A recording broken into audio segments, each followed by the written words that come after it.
Discovering your why. Discovering your wellness is one of the most important journeys you can take. It will change you in such beautiful ways.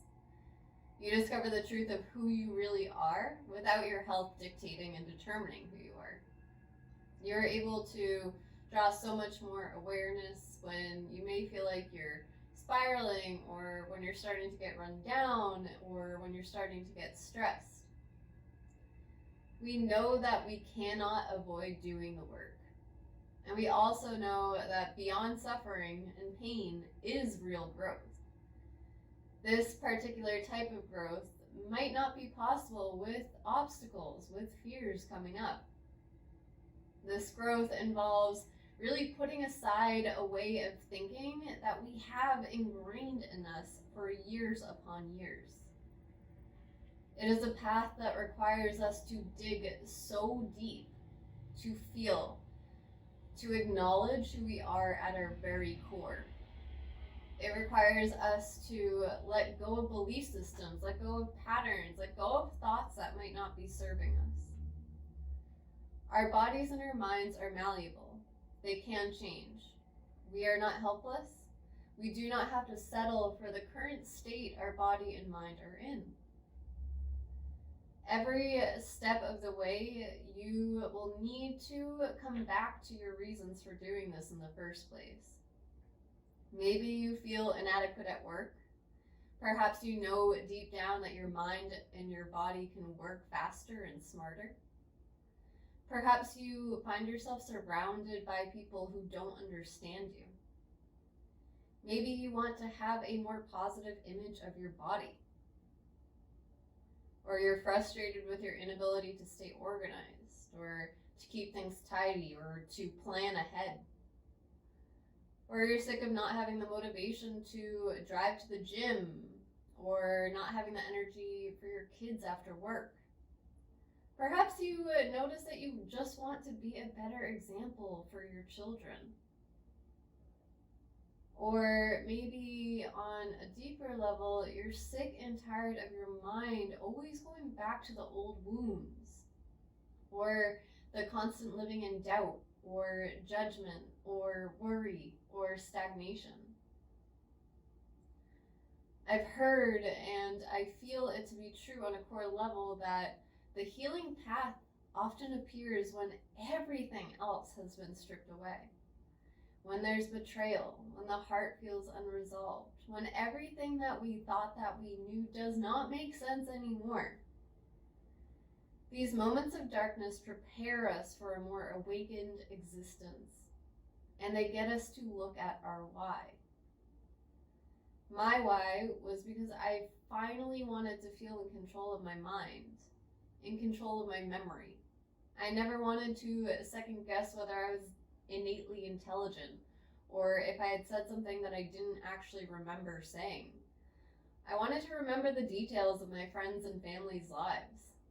I wanted to not feel like crap all the time. I was sick of dealing with my symptoms, just existing.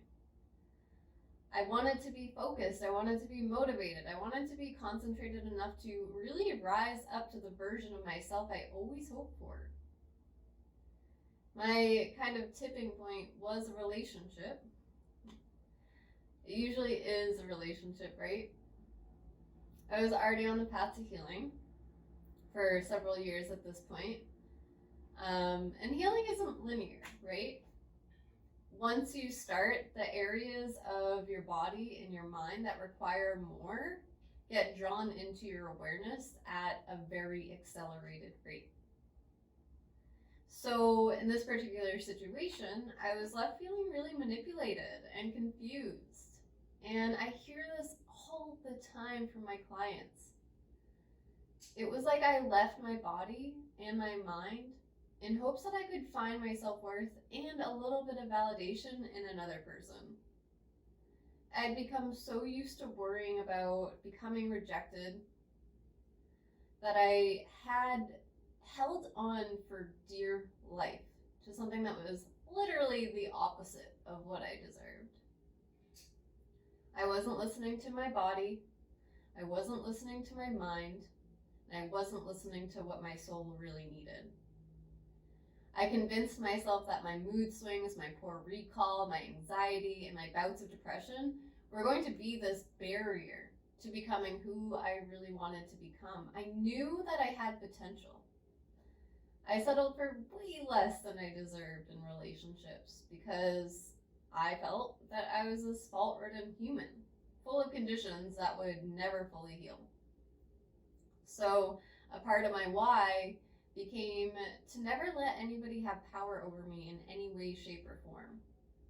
I never wanted to fall into that trap again. I never wanted to look to other people for safety. I wanted to find that within myself.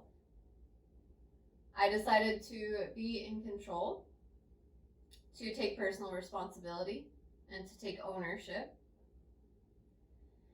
And I think this is very important. So you will begin to hear your own voice. You will begin to hear your inner healer. Your intuition will get louder. So really ask yourself, why are you here? This is a real moment for deep introspection, a time to see yourself being free. We have a choice to make. Even if we feel frustrated or scared or confused, we can choose to make peace with the present instead of fighting and resisting it. We owe it to ourselves to be patient, even when we feel like we should be doing more. Please acknowledge and meet yourself where you are at. Come into an appreciation of where you are at. We deserve to be kind to ourselves. Don't judge and shame yourself for the human experience that you are having in this moment. Because even if we accomplish or obtain all of the things that we want in this life, they won't provide us with the satisfaction and contentment unless we have compassion and a sense of self-worth. So I want you to write down why you are here. What brought you through the door? Get to the heart of the matter. Just allow the writing to really flow. And please don't judge it.